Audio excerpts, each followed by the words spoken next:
Okay, thanks very much, Kayla. Yeah, welcome everybody. And I have about 10 minutes to maybe rattle through a very brief summary of some of the issues that were already presented to the stream engaged in onshore wind last time around. As far as I know, all of this information is available to everybody, so I'm just going to give you a very brief summary of it and try and give you a kind of a pithy overview of what I see are some of the key issues. So I'm just going to show you a couple of slides as a way to make that a little bit easier. Here we go. Okay, can you just confirm you can see that all right? We can. Brilliant. Okay, on we go then. So, I mean, in some senses, let's step back from onshore wind for a second. Why are we talking about energy at all here? And the fact is that we need energy for three fundamental purposes in our lives. We need electricity for running our computers, our phones, our appliances, our lights.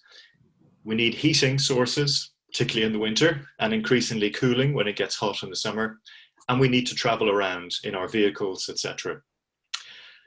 Now, the question is, how do we do these things? What energy sources do we use to generate electricity? What energy sources do we use to generate heat? What energy sources do we use in our vehicles? And the fact is, up to now, we have predominantly been using fossil fuel sources, and they're the problem that's generating climate change. So for example, if we look at the statistics, say a recent year, 2018, almost 90% of all of the energy used in Devon in that year came from fossil fuel sources. Only about 10% came from renewable energy, okay? So we're starting from a fairly small place in the sense that we need to completely turn that on its head and make 100% of the energy used in Devon for various reasons to come from renewable energy sources. So nearly 80% of the electricity used in Devon in 2018 was generated from fossil fuels, only about 20% from renewable energy sources. So even if we just stopped the clock today and said we need to change the way we use our energy, we'd have to have a huge increase in the amount of renewable energy we use in order to make our electricity low carbon. But if we look beyond electricity, if we think about the future, we need to change the way we heat our homes. Currently, it's mainly gas. We need to get people off gas into other things like heat pumps, etc., as you've been hearing. We also need to get people out of petrol and diesel cars. And most people think that electricity is the way to replace those fossil fuels, electric cars, etc. And so we need to generate a massive amount more of our energy through renewable energy in the years ahead. Otherwise, we're simply not going to manage climate change. So we heard from Dr. Tony Norton, engineering background. As I've just mentioned, demand for electricity alone is expected to double by 2050 because we need to not only replace the fossil fuels used currently to generate electricity, but we're replacing the gas that's used for heating, and we're replacing the petrol and the diesel that's used in our vehicles. So electricity demand is going up hugely, and so to meet that, we need to generate a lot more of that from renewable sources. Now, we're lucky in the sense that onshore wind and large-scale solar PV are the cheapest sources of energy in the UK. Over the last 10 years, there's been a massive drop in the price of renewable electricity sources. So that's good news. Now, large-scale solar PV has the highest potential in Devon. Onshore wind, it has slightly less potential, but it's still significant. And I think the reason why we decided to focus on onshore wind in the Assembly was because in the past, it's not been easy to do. There have been controversies, there's been objections, and even at national government level, there's been not consistent support for onshore wind in terms of planning and energy policy. And as a result, over the last 5 years, while solar PV has gradually increased, onshore wind has pretty much stalled. We've heard about the economic aspects and the costs of various different energy sources.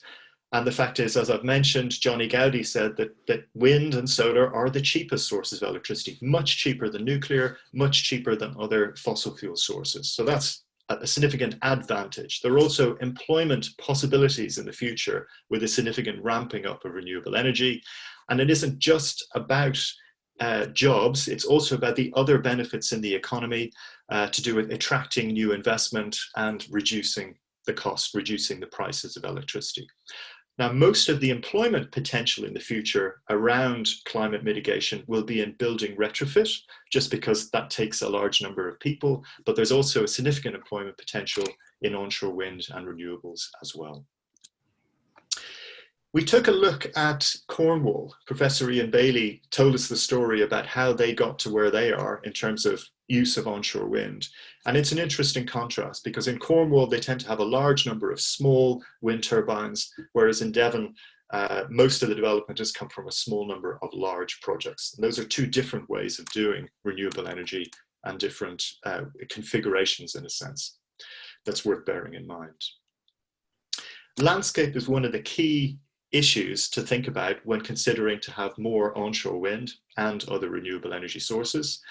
And landscape is an interaction of the physical environment and how we feel about it, how we perceive it. So it's definitely something to think about very carefully in terms of where you might think onshore wind is a good place for it, where is a good place for solar PV, and maybe where might be a less good place to put that. But that is a matter for discussion and debate. But we have these ideas called constraints. So you might not want onshore wind everywhere, potentially, but that's up to you guys. And so in the past, for example, it's been assumed that there will be no onshore wind inside an area of outstanding natural beauty or inside a national park. And they have been constraints imposed on the available idea of the resource estimate. And I'll show you a map in a minute of where we think onshore wind could go. There's lots of discussion sometimes about the positive and negative implications of onshore wind and renewables generally on ecology and wildlife. And the first thing to say about that is that climate change is a significant threat in and of itself. So we need to do something in order to prevent biodiversity loss.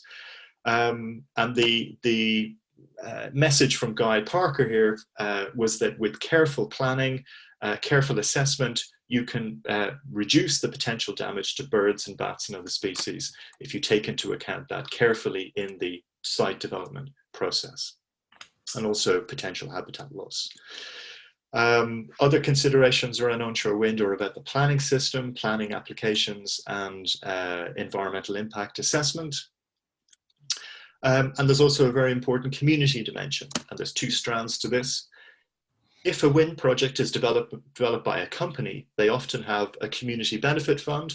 Sometimes these can be really significant in size. So for example, in the Fullerbrook case study, over £1 million has been distributed to local community groups in the period between 2016 and 2020, a really significant input into the local economy and society.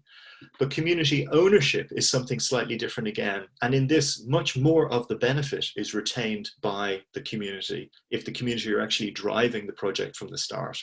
But of course, they also take more of the risk. But if it pays off, then yes, much more of the benefit will stay in the local economy in that community. And then just to finish off, in terms of where might onshore wind go, if you thought it was a good idea to ramp up onshore wind, where would it go? Well, as I've said, in the past, we've had loads of constraints. We don't want to have it too close to buildings. We don't want to have it too close to a motorway or a main road. We don't want to have it inside a national park. Those are all constraints that in the past we've set to limit where onshore wind can go. And most of those constraints were set before an emergency was declared.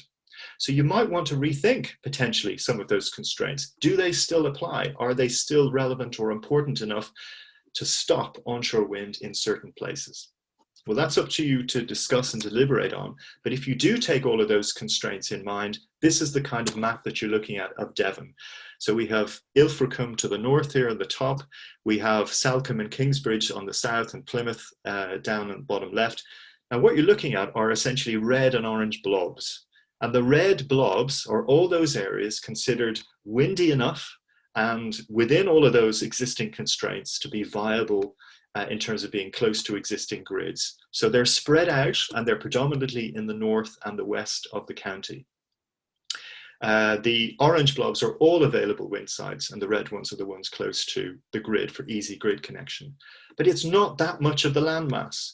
And Emily has calculated that only about 2% of all of Devon's total land area would be occupied by wind turbines if we went for the constrained sites here. So 98% would not have wind turbines on it. Of course, they would be visible around, but they wouldn't be directly impacted by it. So that's the end of my whistle-stop tour. I hope that wasn't too much information. Basically, we need a lot more renewable energy and a lot less fossil fuels.